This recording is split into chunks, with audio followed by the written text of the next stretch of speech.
Assalamualaikum warahmatullahi wabarakatuh. Oke, Mimin akan lanjutkan cerita Lee Fugui-nya. Tanpa berlama-lama, kita lanjutkan saja ceritanya. Tapi seperti biasa, bantu dulu tekan tombol likes.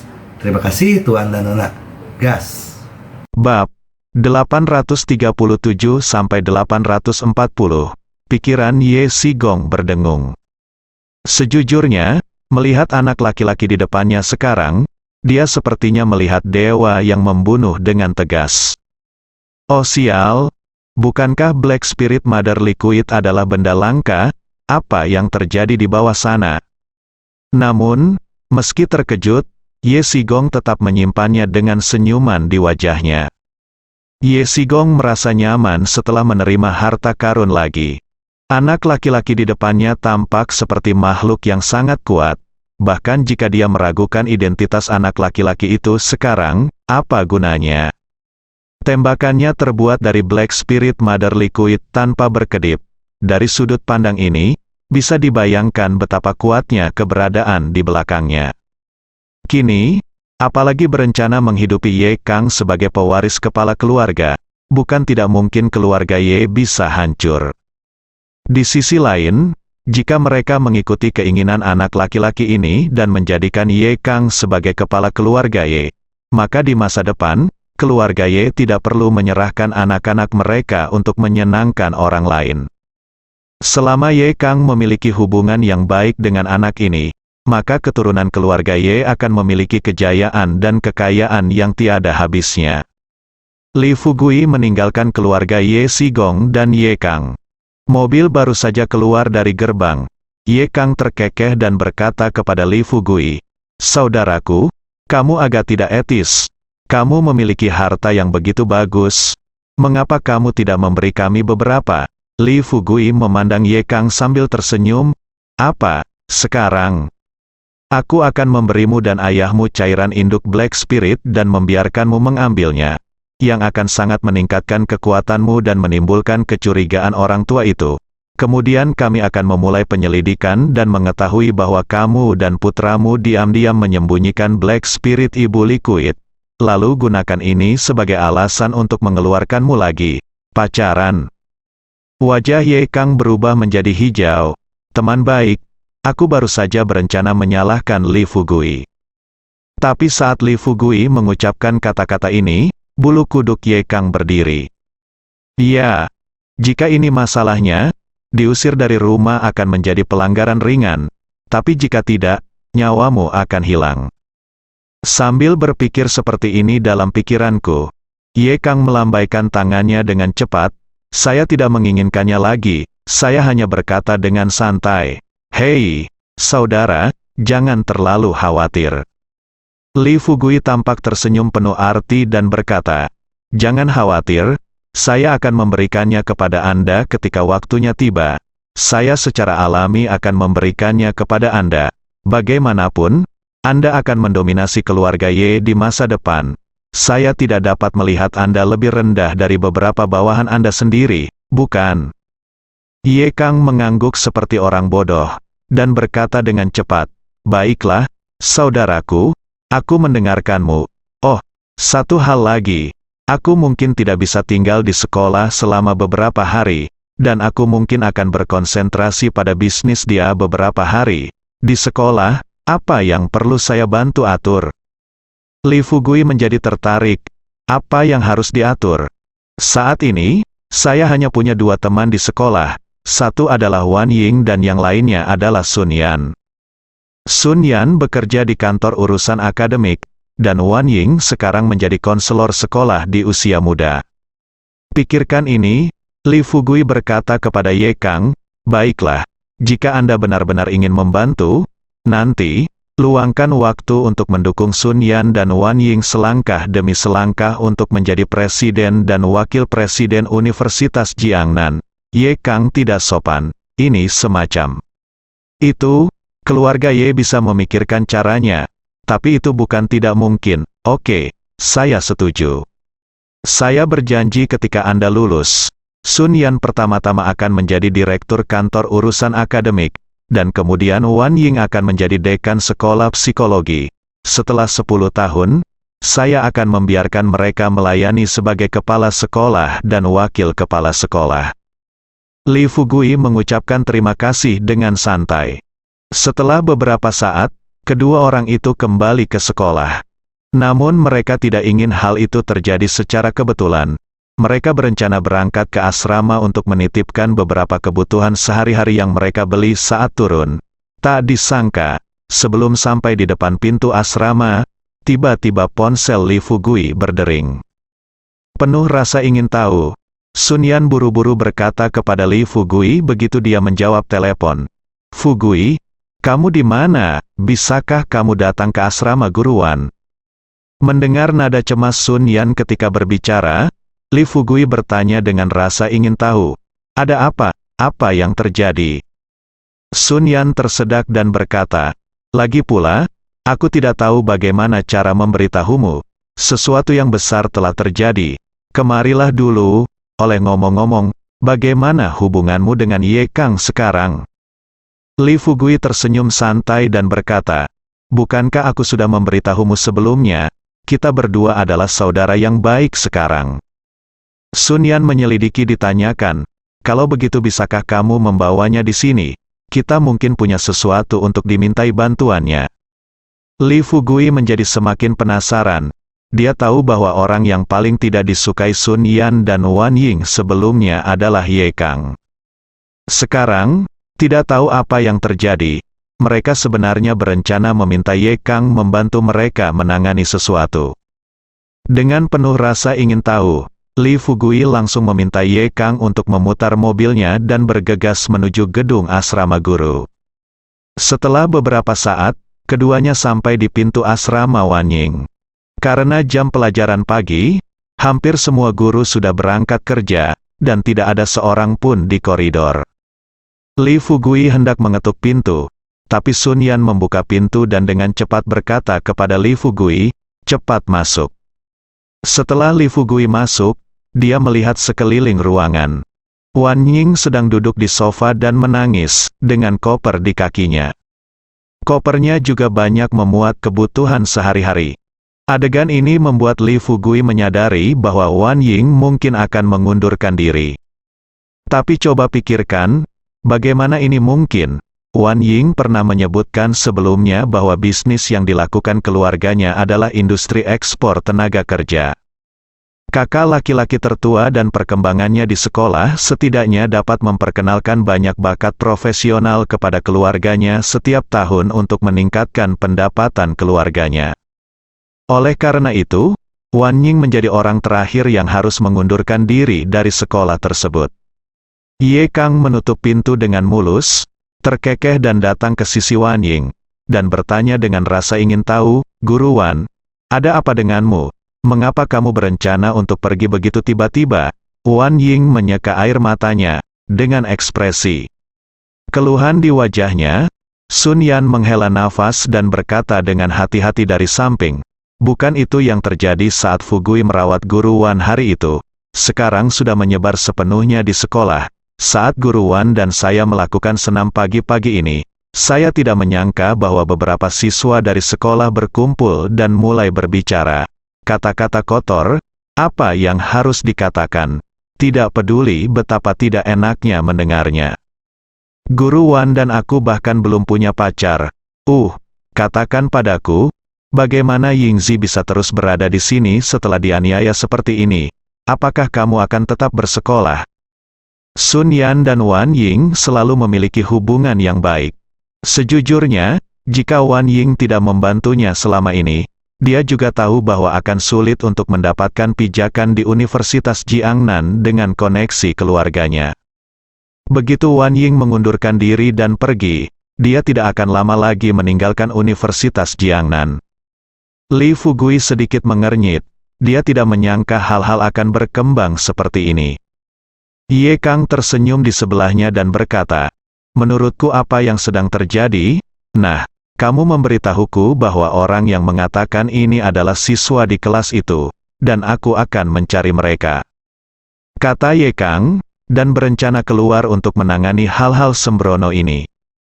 Melihat ini, Li Fugui berkata dengan marah, "Berhenti di sini. bisakah kamu tenang dan memikirkannya ketika sesuatu terjadi? Jika kamu begitu impulsif, bisakah kamu mulai berbisnis di masa depan? Ye Kang tertegun.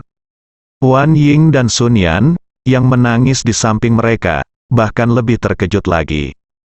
Mereka tidak pernah menyangka Li Fugui berani memarahi Ye Kang di depan mereka, tepat ketika mereka mengira Ye Kang hendak berbalik dan menyerang Li Fugui. Tapi Ye Kang, yang tidak mau bereaksi, malah tersenyum seperti anak kecil dan berkata, "Saudaraku, yang aku katakan adalah aku impulsif. Hei, jangan marah dulu, aku akan duduk dan minum segelas air. Kalau begitu, apa yang perlu saya lakukan? Lihat saja pengaturannya."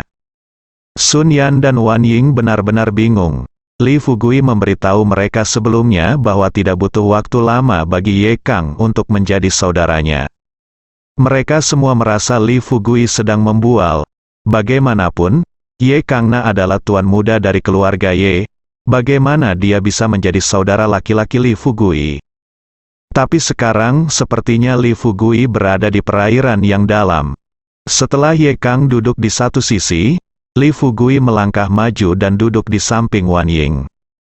Meski Wan Ying masih mengenakan pakaian bisnis yang cerdas seperti biasanya, dengan aroma samar tercium dari tubuhnya, senyuman manis di wajahnya dan keinginan akan masa depan di matanya semuanya menghilang tanpa bekas.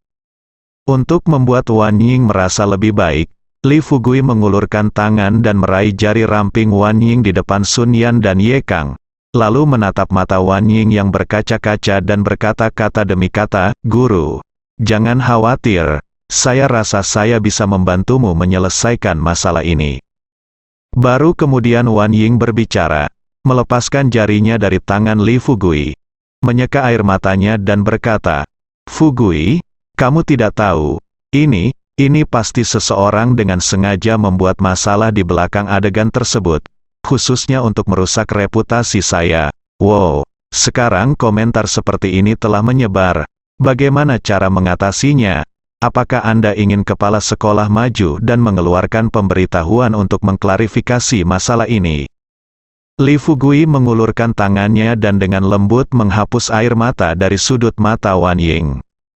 Kemudian dia memandang Wan Ying dan berkata, "Tidak, apakah kamu tidak tahu metodenya?" Wan Ying tertegun. Li Fugui berdiri dan tersenyum. "Kamu baru saja mengatakan bahwa seseorang dengan sengaja menyebabkan kerugian, lalu kita akan menemukan orang jahat itu, lalu mencari kepala sekolah, dan biarkan kepala sekolah maju, kan?" Hati Wan Ying menegang, dan dia berkata dengan cepat, "Ah, ini..." Li Fugui bertanya balik, "Ada apa? Bukankah ini baik-baik saja?" Sun Yanze tersenyum penuh semangat dan berkata, "Sebenarnya, menurutku juga begitu. Kamu memiliki hubungan yang baik dengan Ye Kang sekarang. Jadi biarkan Ye Kang dan jika kamu pergi ke kepala sekolah bersama, dia pasti akan setuju." Belum lagi, sejauh menyangkut masalah ini, Sun Yan masih sangat bijaksana. Jika Li Fugui menemui kepala sekolah sendirian, kemungkinan besar Zhang Feixian akan menolak untuk mengambil tindakan. Namun jika Ye Kang membantu, penanganan masalah ini akan mudah. Li Fugui juga tahu bahwa jika dia mengungkapkan identitas aslinya, dia mungkin bisa menangani masalah ini hanya dengan satu kalimat. Namun saat ini, dia masih menjadi siswa yang direkomendasikan dari Kabupaten Sangyang. Meskipun akhir-akhir ini dia semakin dekat dengan Ye Kang, dia bukanlah Ye Kang. Zhang Feixian memintanya untuk datang ke sekolah hanya karena wajah kepala biro kota, jadi dia diizinkan datang ke Universitas Jiangnan. Dengan kesenjangan status seperti itu, bagaimana mungkin dia bisa memerintahkan Zhang Feixian untuk membantunya? Memikirkan hal ini, Li Fugui memandang Ye Kang sambil tersenyum dan berkata dengan santai, "Tuan Ye, apa kabar? Apakah Anda pikir Anda dapat membantu saya dengan ini?" Ye Kang tersenyum dan tentu saja berkata, "Maksud saya, sobat, tidak bisakah kita berhenti membicarakan hal ini? Sejauh menyangkut hubunganmu saat ini denganku, kamu boleh mengizinkan aku mengadakan pernikahanmu dengan Guru Wan dan Guru Sun. Apalagi masalah sepele seperti itu. Setelah mengatakan ini, Wan Yinghe mendapat emosional lagi dan mulai menangis. Li Fugui memelototi Ye Kang dengan marah dan berkata dengan marah, "Aku bertanya padamu, bisakah kamu berbicara? Jika kamu tidak dapat berbicara, bisakah kamu diam saja?" Ye Kang sekarang melepaskan dirinya sepenuhnya, berdiri dan berkata, "Kakak, aku salah." "Hei, bukannya kamu tidak tahu? Aku hanya tidak tahu cara menangani mulutku." Li Fugui melambaikan tangannya dan berkata, "Oke, ketahuilah bahwa kamu salah, itu saja. Mari kita mulai dengan mencari. Mulailah dengan bajingan di belakang layar ini. Saat kita menemukannya, Anda dan saya akan mencari kepala sekolah." Setelah mengatakan itu, Li Fugui mengalihkan perhatiannya ke Wan Ying dan bertanya dengan rasa ingin tahu, "Ngomong-ngomong, Guru Wan, karena kamu tahu ini seseorang dengan sengaja memperburuk keadaan, jadi kamu pasti punya beberapa petunjuk, kan?" Wan Ying mengangguk dan terus menangis. Ketika para siswa itu berbicara, mereka juga membicarakan beberapa hal tentang keluarga kita. Saya pikir itu siswa semua mereka adalah siswa baru yang datang ke sekolah tahun ini. Jika tidak ada orang di belakangnya, mereka tidak akan tahu tentang keluargaku dalam waktu sesingkat itu. Dengan kata-kata Wan Ying, Li Fugui kemudian bertanya, "Baiklah, kalau begitu, sekarang beritahu saya siswa yang datang menemui Anda pagi ini."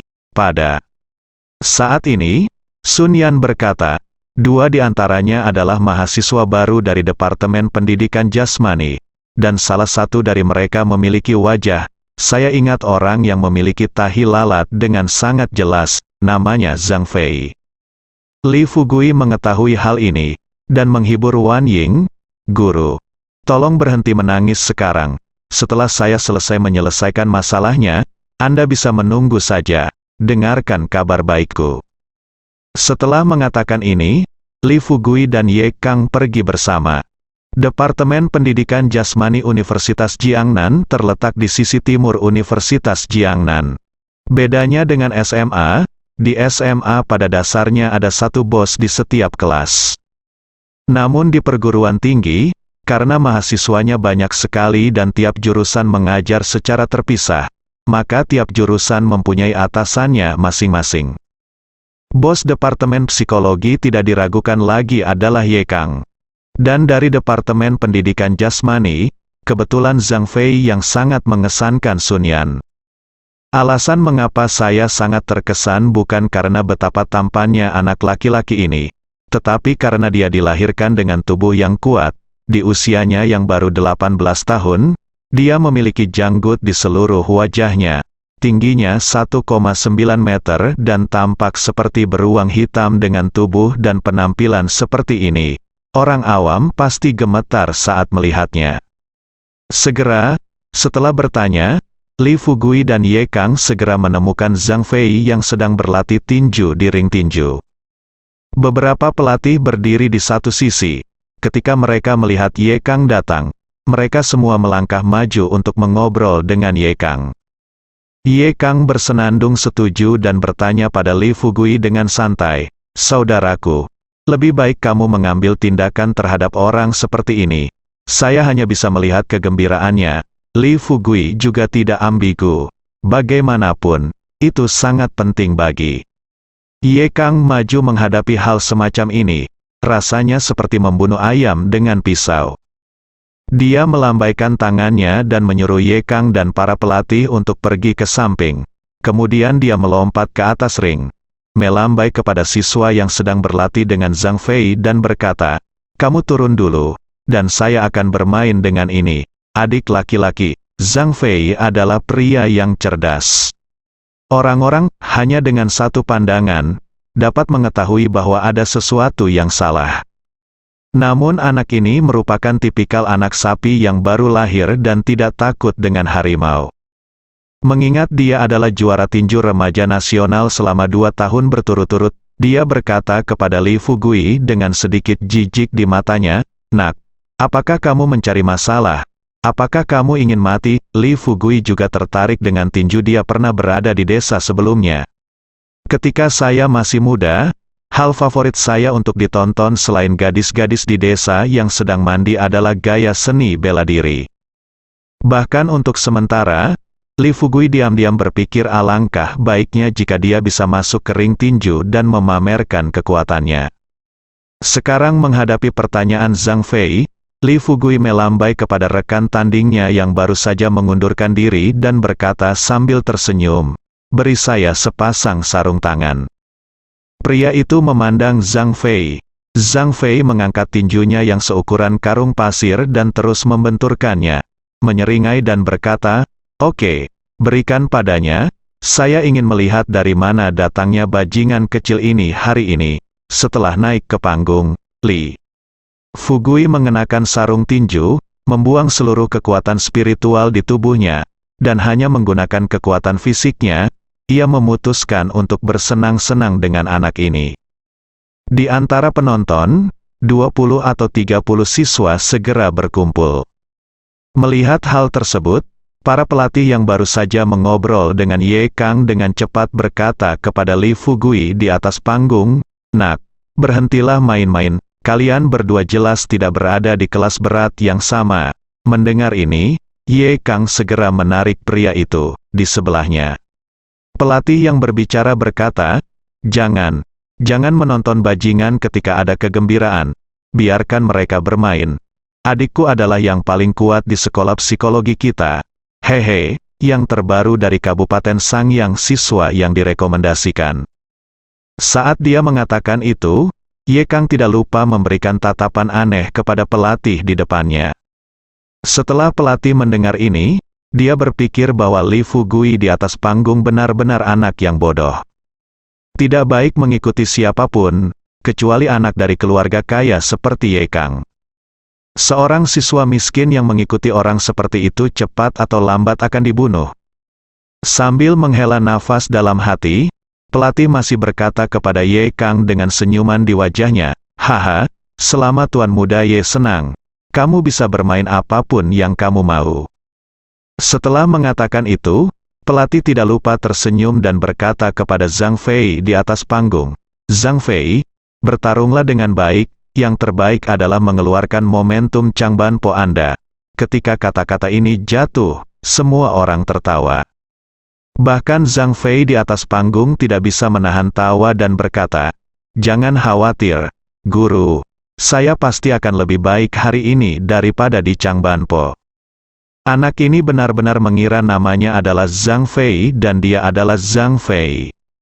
Menghadapi pemuda cuek ini, Lee Fugui sama sekali tidak sopan. Sudut mulutnya sedikit terangkat, dan dia meniru gerakan Zhang Fei dan menyentuh sarung tangannya. Siswa yang baru saja menjadi rekan tanding Zhang Fei itu pun tampak bersemangat mengambil palu di sebelahnya dan memukul gong. Diiringi dengan suara yang renyah, Zhang Fei bahkan tidak mengambil tindakan perlindungan apapun dan bergegas menuju Lee Fugui seperti tank. Lee Fugui yakin akan kemenangannya. Alasan kenapa dia tidak menggunakan kekuatan spiritualnya adalah karena dia khawatir jika dia menggunakan kekuatan spiritualnya, dia akan menghajar anak di depannya sampai mati. Meski begitu, mudah baginya untuk mengalahkan orang di depannya. Ketika Zhang Fei berada dalam jangkauan serangannya, Lee Fugui mengelak dengan tubuh ke kiri, mengepalkan tangan kanannya, dan memukul dagu Zhang Fei dengan hook kiri yang kuat. Di bawah pandangan semua orang, Zhang Fei jatuh ke tanah seperti tiang kayu. Di akhir pertempuran, suara jarum yang tiba-tiba jatuh terdengar di tempat kejadian. Para pelatih yang sedang berbicara dengan Ye Kang semuanya tercengang. Melihat kosong ke arah Zhang Fei yang pingsan di atas panggung, mereka semua berpikir, bisakah juara nasional selama beberapa tahun berturut-turut dikalahkan seperti ini? Apakah anak di depanku ini benar-benar kuat, atau dia hanya beruntung? Terkejut, kedua pelatih itu bergegas ke atas ring dan dengan cepat mengepung Zhang Fei. Setelah perawatan singkat, Zhang Fei membuka matanya dengan bingung. Dia tidak menganggap serius Lee Fugui sekarang, dia berpikir dengan kekuatannya, akan mudah untuk mengalahkan anak ini. Namun pada akhirnya, dia tidak ingin menjadi orang pertama yang terjatuh di atas panggung. Meremehkan musuh, saya benar-benar meremehkan musuh kali ini. Setelah dibantu, Zhang Fei menggelengkan kepalanya, berusaha membangunkan dirinya sebanyak mungkin. Semenit kemudian, dia berteriak kepada seorang pria di antara penonton, "Dasar jalang, beri aku sebotol air." Pria itu baru saja pulih dari keterkejutannya dan segera membawa air mineral ke atas panggung. Setelah membukanya untuk Zhang Fei meletakkan kepalanya di atas jangkau dan tuangkan air dingin ke kepala Anda, dan otak Anda dengan cepat kembali ke keadaan sebelumnya. Demi keselamatan, pelatih di sebelahnya dengan cepat bertanya, "Zhang Fei, kamu baik-baik saja? Jika tidak, lupakan saja." Zhang Fei berkata dengan keras, "Tidak masalah. Sial, saya tidak menyangka kapalnya akan terbalik. Selokan. Saya pasti akan menganggapnya serius kali ini. Jangan khawatir tentang permainan ini." Melihat Zhang Fei bersikeras akan hal ini, pelatih merasa tidak berdaya.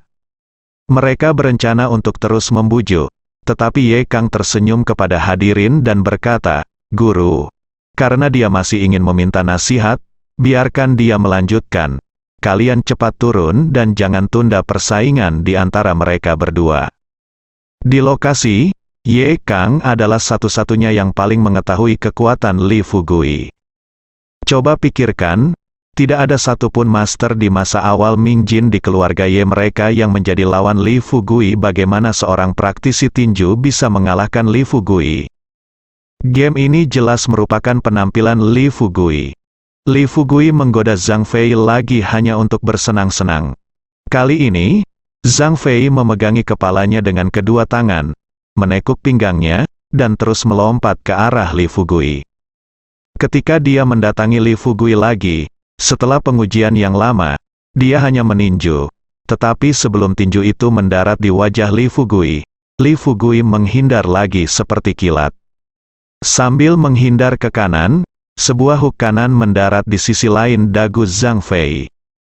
Ledakan, setelah Zhang Fei jatuh ke tanah lagi, orang-orang yang hadir, bahkan orang bodoh sekalipun, mungkin melihat bahwa jarak antara Zhang Fei dan Li Fugui sebesar awan dan lumpur. Li Fugui benar-benar kehilangan minat pada tinju. Setelah melepas sarung tangannya, dia melangkah maju, mencubit bagian tengah Zhang Fei, dan meminta Zhang Fei untuk bangun. Kemudian, dia mengangkat Zhang Fei dari tanah dan bertanya sambil mencibir, "Saudaraku, apa yang kamu katakan kepada Guru Wan pagi ini?" Pada saat ini, Zhang Fei sangat ketakutan. Untuk pertama kalinya dia mengatakan bahwa dia terjatuh secara tidak sengaja. Jika orang lain mempercayainya, dia juga akan mempercayainya. Tapi kali kedua, dia bersiap sepenuhnya, jangan sampai dia dirobohkan oleh Li Fugui. Namun hasilnya juga merupakan kegagalan yang membawa malapetaka. Lebih penting lagi, beratnya lebih dari 200 kg, dan anak ini menangkapnya seperti ayam. Dengan kekuatan sebesar itu, bagaimana dia bisa menjadi lemah? Pikirkan ini, Zhang Fei menghirup udara dingin. Dia mengertakkan gigi dan berkata, "Saya tidak tahu apa yang kamu bicarakan. Saya tidak mengatakan apa-apa pagi ini. Tolong turunkan saya secepatnya." Setelah mendengar ini, Li Fugui menatap Ye Kang. Ye Kang segera mengerti apa yang dimaksud Li Fugui, dan berkata kepada pelatih di sebelahnya dengan senyum malas, "Teman-teman, bawa teman-teman sekelasmu keluar dulu. Ada yang harus kuurus di sini." Para pelatih ini merasa mati rasa, tetapi mereka tidak berani membangkang. Sementara mereka mengatur agar teman-teman sekelasnya meninggalkan tempat kejadian, salah satu pelatih bertanya kepada Ye Kang dengan hati-hati, "Tuan muda Ye, mari bersenang-senang, tapi jangan bunuh siapapun. Jika ini terjadi, kita bisa melakukannya di sini.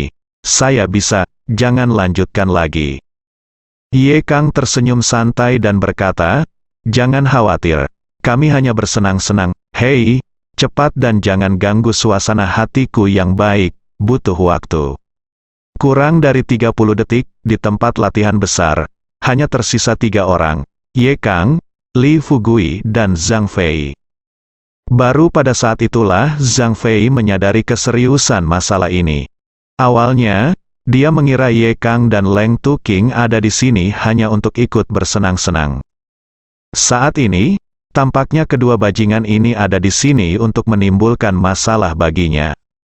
Memikirkan apa yang dia katakan kepada Wan Ying di pagi hari, bulu kuduk Zhang Fei berdiri.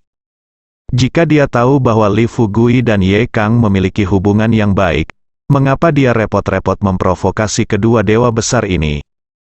Dia dilempar ke dalam ring oleh Li Fugui. Seluruh tubuh Zhang Fei gemetar.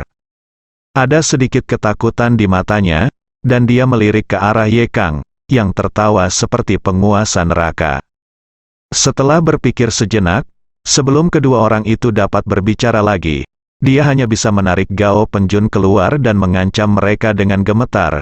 Sudah kubilang, aku milik Direktur Gao. Kecuali kamu tidak mau pergi ke sekolah ini, kamu bisa datang dan menyinggung perasaanku. Begitu Zhang Fei selesai berbicara, Li Fugui membungkuk dan menariknya.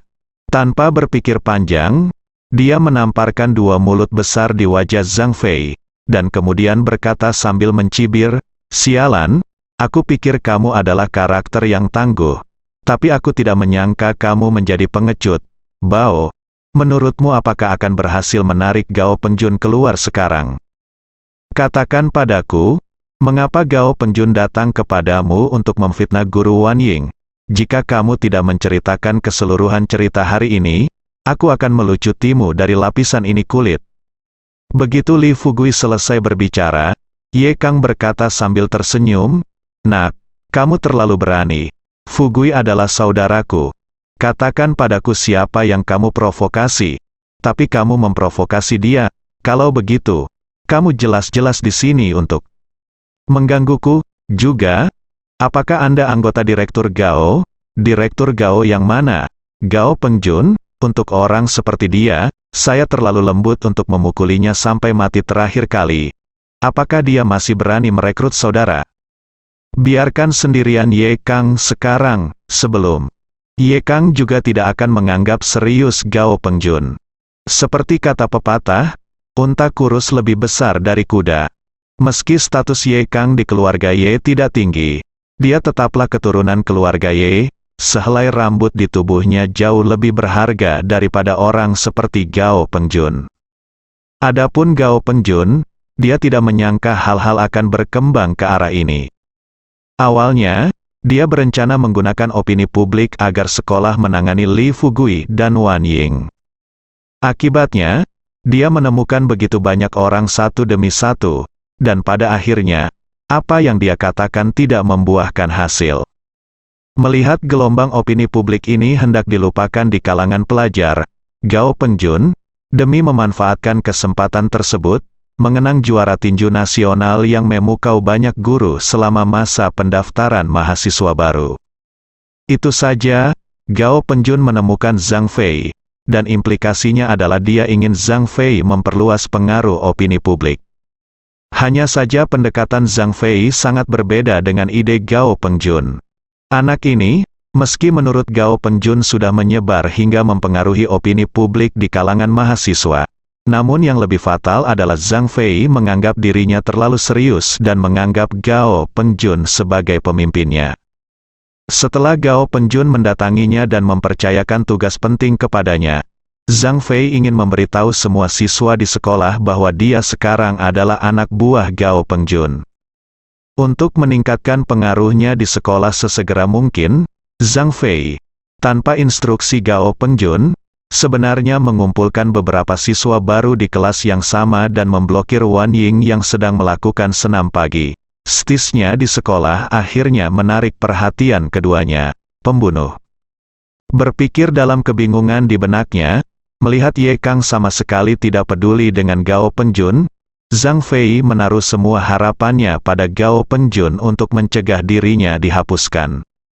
Pada saat ini, ia hanya berharap Ye Kang sedang membual saat mengatakan ia tidak takut pada Gao Pengjun.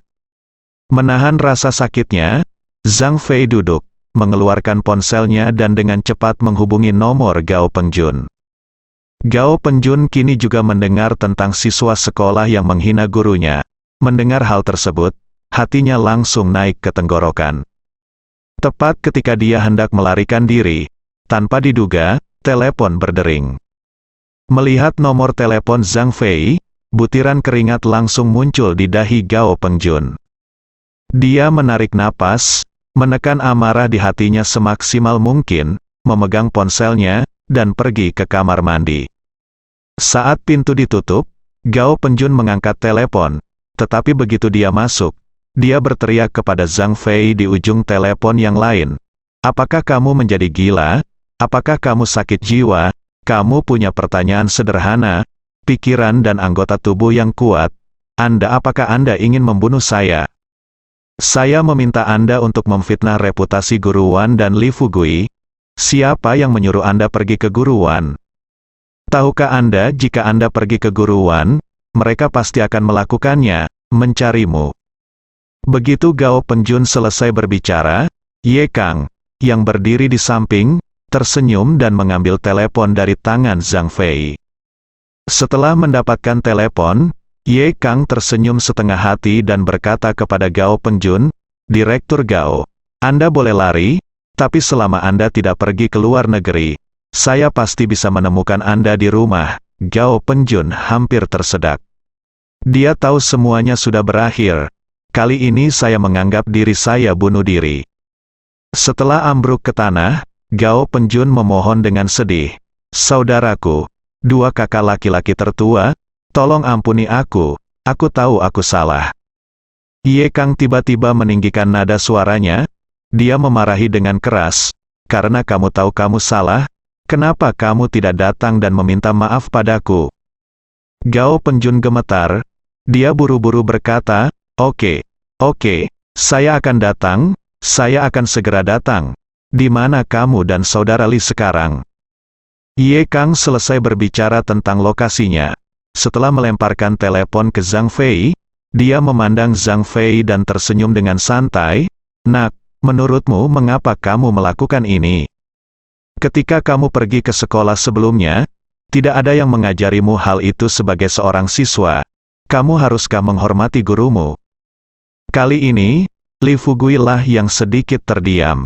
Teman baik, ketika empat kata, menghormati guru dan menghormati moralitas, keluar dari mulut Ye Kang, mengapa terasa canggung? Ini seperti gading yang keluar dari mulut anjing. Saat itulah Ye Kang dan Li Fugui melenyapkan Gao Penjun sepenuhnya. Di villa keluarga Ye Xiying yang terletak di pinggiran timur kota Jiangnan, Ye Fei mengerutkan kening dan menatap pemuda yang berlutut di tanah di depannya. Apakah kamu yakin? Apakah siswa di sebelah Ye Kang itu begitu baik? Pria itu tampak pucat dan berkata dengan hati-hati, Saudara Fei, masalah ini telah menyebar di Universitas Jiangnan sekarang. Bersambung.